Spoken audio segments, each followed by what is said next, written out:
morning, students, and welcome back to this recorded session. Today, in language acquisition classes, we are going to talk about the conditionals, my dears. What are the conditionals? So, my dears, I know that you know it. This is only a review about it, but we have to learn them again. Okay, so we got different type of them. So we got the zero conditional, first, second, and third conditional.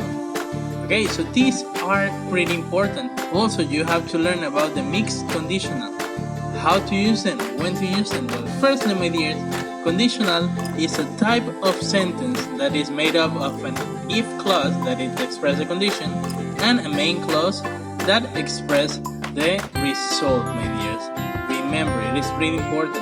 The sentence describes a situation that might happen or might have happened according to the conditional, right? According to the condition that you want to say. The sentence usually starts with if or when. The if clause can be the first or the second part of the sentence. Now, let's continue. Kids, remember that it's pretty important that you recognize all of them. Firstly, we have the zero conditional. So we have the structure in here. If plus present simple plus present simple. And it refers to situations that are always true or possible. And we have the example here. If it rains, the ground gets wet, right? So you can say it's obvious, right? If you hit ice, it melts. Yes, so it is possible. You can do it. So when you're using when can also be used instead of if, right?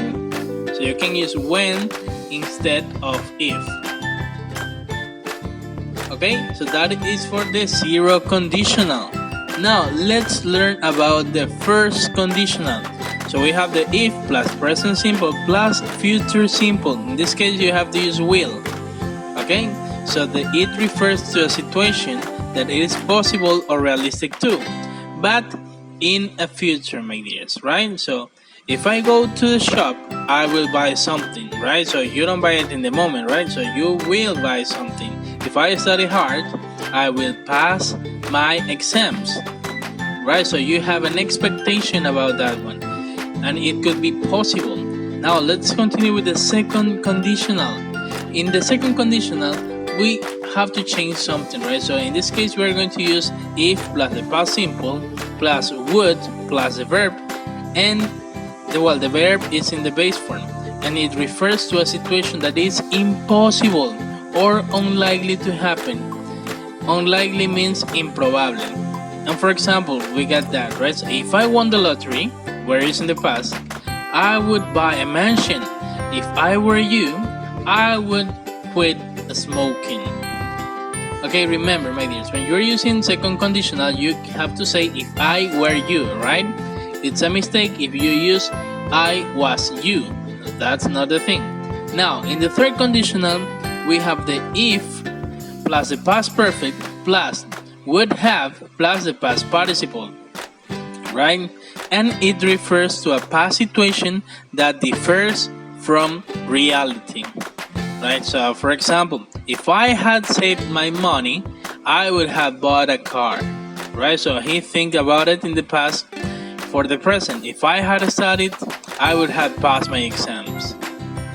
Okay?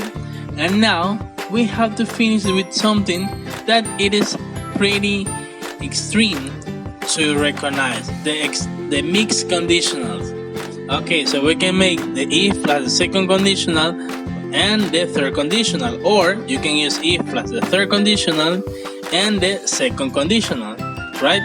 If plus past simple plus would have plus the verb in the base form.